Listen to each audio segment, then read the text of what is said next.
John Lovett, you had talked a little bit about him in the defensive secondary during spring ball. What's his status right now? Just like I said at the media day, he's on offense, so he's played tailback. So just, never been able to get him over there in the spring. So we just kept him back in his normal position. He's doing a really nice job. Just the first few days of practice, are you seeing the progress you want? Oh, yeah. It's been night and day. I think we have a very, very veteran group that knows what to expect, and they're practicing at a really high level. And so I'm really pleased with the mindset, the physicality, the work ethic, and most importantly, the attitude. I mean, I just think we have a really good thing going with a lot of our older guys leading the way. For the younger kids that came in, and maybe in the spring or the summer, have they kind of sort of catch on and kind of know and feel their way out to where to be at? Yeah, I think they're doing a good job. When you have a more veteran team, they're a little bit further away, but I think our older guys are doing a good job of helping them. We ended practice yesterday where kind of stopped the older guys and let the younger guys play for a while, and had the vets, kind of coach them and push them. And it's always great to see guys, step up and, with the pads on, show what they can do. And it's really good for our older players to have that sort of big brother, let me coach you type of mentality. So, that's those guys' opportunity to show if they can help us this year, and I think they're doing a pretty good job of that. How much does that exercise, in practice spill over to off the field of letting them coach their own teammates? Well, we want to be a player-driven team. There's certain standards that are non-negotiable, but in terms of the way that we do things, we want the older guys. We're not really just always the older guys. We want everyone to be a great teammate, meet the standard, hold each other accountable, and encourage each other when we do it right. And I think you see a lot of our guys doing that off the field. We finished. It was a night practice last night. And the guys were in there late. Guys are saying, "Hey, coach, we're late to curfew. I'm watching more tape." So I think that culture of work ethic, of pushing each other, is alive and well, and it's both on and off the field. Especially early before you get the pads on, and how crucial is this early part of camp where you're working on techniques before you do go full pads and everything? Yeah, and the last 2 days have been helmets and shoulder pads, which our guys might as well be full for them. They play pretty hard, but to me it's the most coaching's done early. You're number one trying to make sure they all understand the standard of how hard we're going to play, how physical we're going to play. Also the standard of how we're going to practice, because you want to be safe in practice. And I think they're doing a really good job of that. And I think for us, we're teaching, installing, trying to put guys in the right position. You're always taking a look at some new things you think can help you. And you want to get that stuff down early and then start to just polish and improve from there. So, we're not perfect, but I think we're doing a nice job right now of guys are really kind of zeroed in on what we're asking them to do, the techniques and the installation. I'm pleased with it. It's early now, but how soon would you like to see the positions that are kind of up for grabs, or at least the shuffling around you want to do? How soon do you want to see guys start to separate a little bit? Well, I mean, I'd love it if they didn't separate, because it means we have a lot of depth, right? And then they have to just kind of push each other neck and neck. We have our first scrimmage this Saturday, and another scrimmage the second Saturday. So I think this scrimmage, you just kind of say to yourself, hey, do we have the guys in the right places, right? And then another week to really kind of get their legs underneath them. And then I think after that second scrimmage, you feel good about that. But at the same time, I remind our guys, there's been a guy every year that I've been a head coach that starts the year on the scout team, game one, that ends up starting at the end of the year or helping us. Charlie, was the scout team quarterback, our first game the first year, and he was starting week 7. So that's always going to happen. So our training camp is designed to give everyone opportunities and give everyone reps and try to make sure that we're building the 3s and the 4s, because some of them are going to play for us at some point. So I just feel like you never really truly know about your depth, where you have people until you play the game, a real game. So we'll do the best we can day in and day out and make sure our players know that they're responsible for them, how they play and where they are on the depth chart. But, we practice 2 fields, so we have the 1s and 2s here, the 3s and 4s here. I mean, we give everyone a lot of reps. It's hard on the coaches. There's a lot of tape to watch. But I want to make sure everyone, is improving, but also having a chance to show what they can do. Maybe that's what that end of practice session is for, but is it harder now for freshmen to be seen, to kind of get the coach's attention? Because it used to be where they'd come in early and they get a look at them for 3 or 4 days. Yeah, in past years we've done split practices to help with that. I didn't do that this year. I wanted them all out there together because I really liked this older group. I thought they would show the young guys the standard and the way that we do things.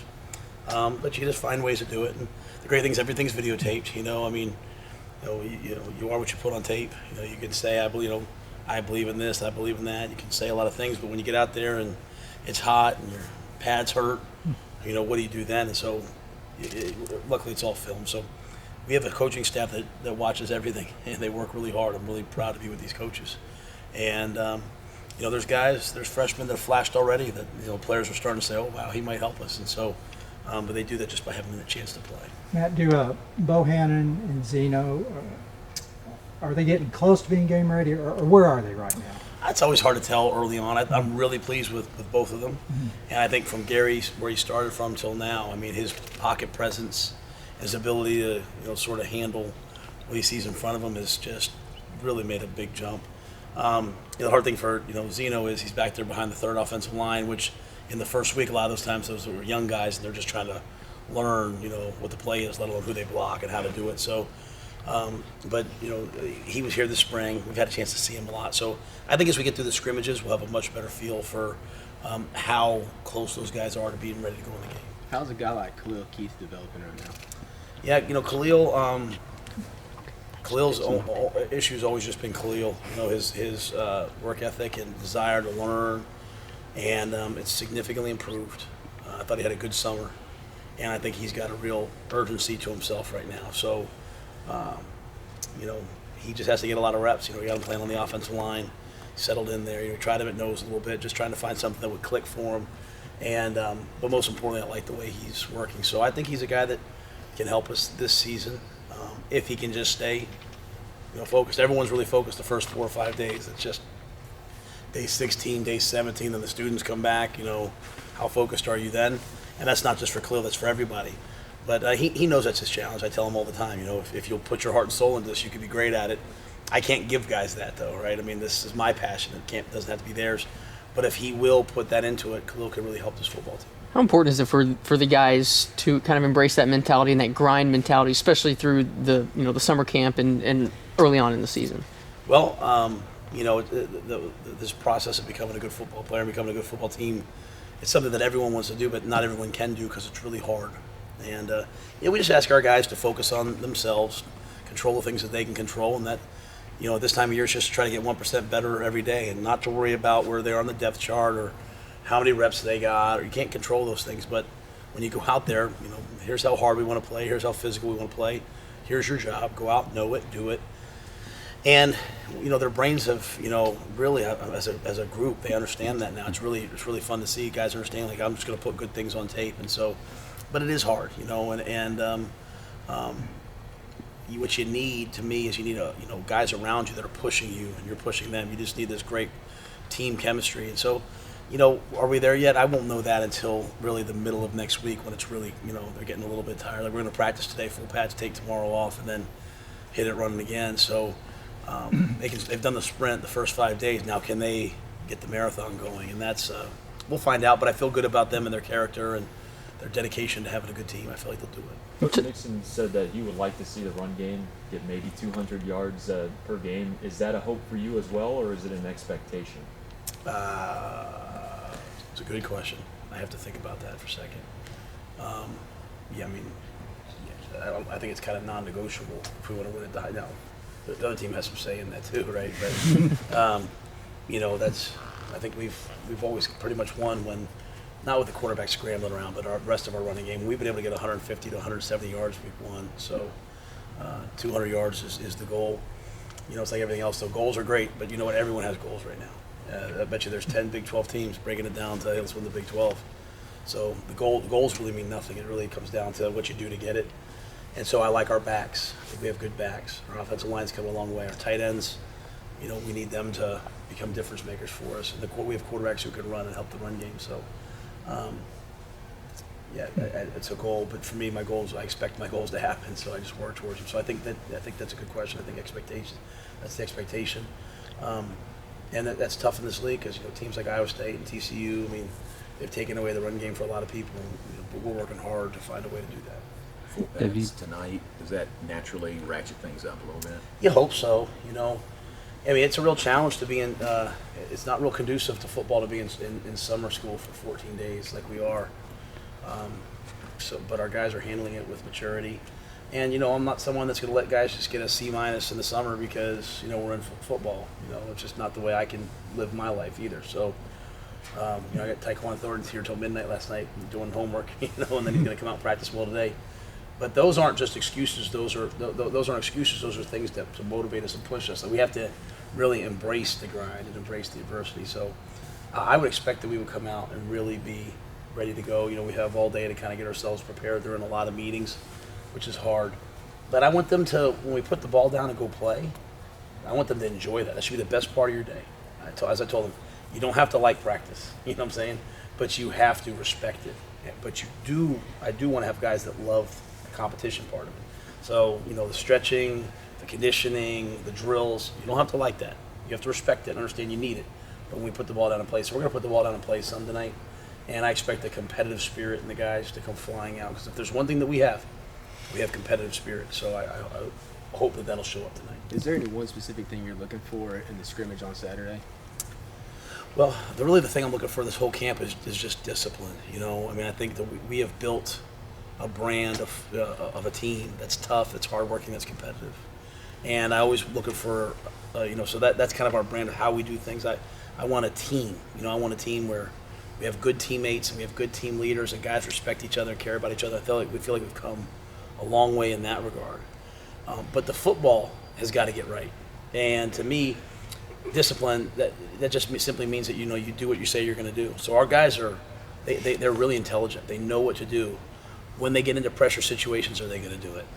Are you going to have the discipline and the toughness and the competitiveness and the confidence, most importantly, to go out there and trust your training and trust what you do? And so that to me is what's real, and that's what's lasting. Like, I can make guys confident by telling them how great they are, and they will play really well for a while, but they'll hit a tough moment and they'll be gone. But if I push guys and constantly show them, hey, this is what you're not doing, what you're not doing, what you're not doing, and they finally get to that point where they're confident because they've been through so much, that you can never take that confidence away from them. And so I feel like I look out there and I see guys like Chris Miller and Grayland and Locke and Lynch, and I say they're almost at that point where they've gotten real, true confidence, not coach-inspired confidence, real confidence. And so I want to see that show up on Saturday, so I know, okay, the ones will probably scrimmage 20 plays, 25 plays. It's not real long. Younger guys will get some more. But are we going to play, the way we're playing in here, or are we going to get out there and, do something different? So that's always, to me, that discipline in relation to how you play is really important. You talk about preparing your guys for the NFL. Do you try to structure this part of camp like an NFL training camp? I know it's different with classes and stuff like that, but do you use that as kind of an outline maybe? Well, I think the biggest thing, we've probably already had 10 NFL scouts come through, and they watch practice, and so I think you want them to leave saying, hey, if I take a guy from Baylor, I know that he knows how to sit in meetings. People say, kids can only pay attention for 20 minutes and they need to get on their phone again. I bet you that's not how they're running our country right now. I bet you they're not sitting there talking about, hey, what should we do about this? I bet you that's not how they're running corporations, where they meet for 20 minutes and then take a break. High achievers have the ability to sit down and focus for long periods of time. And so we sit in meetings for long periods of time. And we take notes like the old-fashioned way with our hand, not like typing something.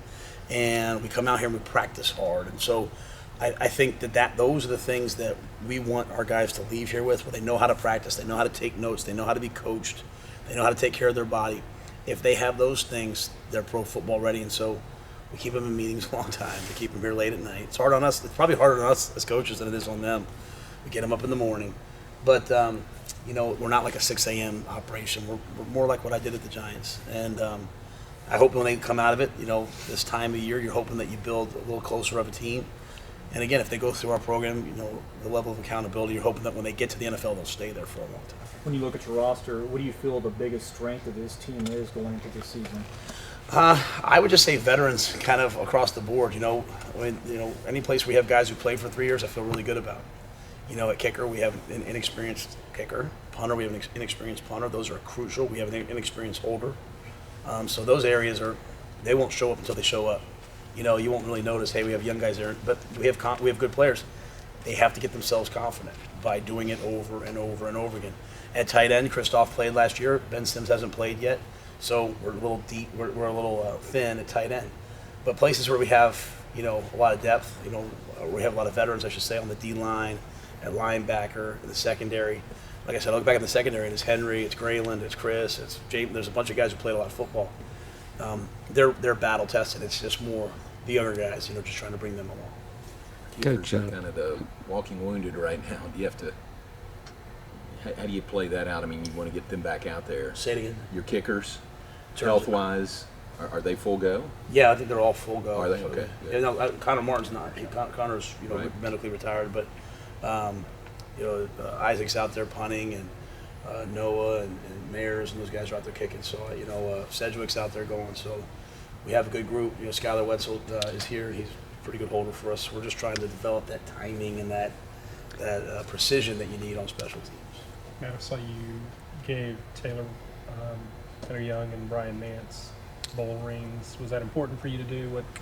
And then what do you feel like they bring to the program too? Well, globally, Mac made the decision to get rings for all the guys last year that were on the 1-11 team. I thought, we said that year when we go to a bowl next year, we'll get you guys rings. And as I said last night, a lot of those guys have, Big 12 championship rings, right? So, what does this mean to them? Hopefully, it means that as I said, they stood in the gap in a hard time. And so that's for Tayon and Mo and all those guys that were here. So. I hope that they all appreciate that. We haven't had a chance to give them to them yet because they just got here. For me, you really don't want to hand out bowl rings in camp, but that's the timing of it. And I want our players to enjoy it. As I told them, go enjoy it for 24 hours. Enjoy having a bowl ring. For some of you guys, it's the first ring you've gotten. But after that, let's get focused on the future. And it just seemed like the right segue because I always want us to realize that we stand on the shoulders of the people who came before us. And so, we are here because of the many people who sacrificed here. And you have Baylor alums here. You have, David Wetzel. You have Sean Bell. But I also want them to appreciate the guys who were there right before us. And, I think for me, I lost 7 people off last year's staff, young coaches that have gone on to other jobs. And that's the type of program we want to be. We want people to come in here, develop them. And everything from Samantha Diamond as football operations to Rob Dvorak just left to go be the defensive ends coach at Lehigh. I want young coaches to come through here and get developed and leave better. But to have 2 guys who are Baylor grads be able to come back here that played for us, I think that's really awesome. And they're difference makers. Taylor's a difference maker. I can tell already. Like players listen to him. B. Nance has been here all spring. He started as on a part-time basis, and he did such a good job. I promoted him full-time. So they just provide such insight and perspective for our players about what you're going through and how to do it. And what you want guys that can sit there and talk to the young players and be there for them and understand what they're going through and talk, but not enable them. Not tell them, hey, it's okay, teach them the right way and grow them up the right way. And so I think they're going to do a great job, and hopefully all the seniors from that first year are happy they have gotten that ring, and hopefully it means something for them, and hope that they can look back on it someday, and when their kids ask them, why do you have that ring, they can say, this always means to me that when you're going through something, it's hard, but it's only for a season. And if you get through it, there's something great on the other side. How will being in full pads help the O-line competition there, for example? It just makes it slightly more physical. You're not blocking, saying, hey, I can't go to the ground. I mean, we're going to stay off the ground. It won't be a live practice tonight. But, just with every bit of gear, it just kind of tells them, hey, this is more football. There's nothing else you can do after this other than scrimmage. And so it's not real long tonight. I think they should have great energy. But, we're trying to move guys around the O-line. I'm not real worried about the chemistry right now. I just want to get a bunch of guys on tape. So hopefully this is a good opportunity for them to go out, be physical, show what they can do both in drills and then in one-on-one type deals and then into the team periods tonight. Do you have any ideas on who might be doing short yardage running this year? Not Any yet. candidates? Yeah, that's a great question. It's a concern of mine. But, Lovett is a big back now. He's gone from a good-sized back to a big back. Bullard's still there. Jermichael's a tough runner. But, we're just kind of in that first and second down phase, a little bit of red zone, a little bit of third down. But really, that as we get into next week after this first scrimmage is when we'll really kind of hit the short yards and the goal line and see if there's anybody that can, because that was one of the key things that helped us last year make improvement was we were so much better on third down, so much better on second and short, so much better in the goal-to-go area. We still have room to do work, but Jalen helped us so much in those areas. So seeing which of our guys can step up, I think, is a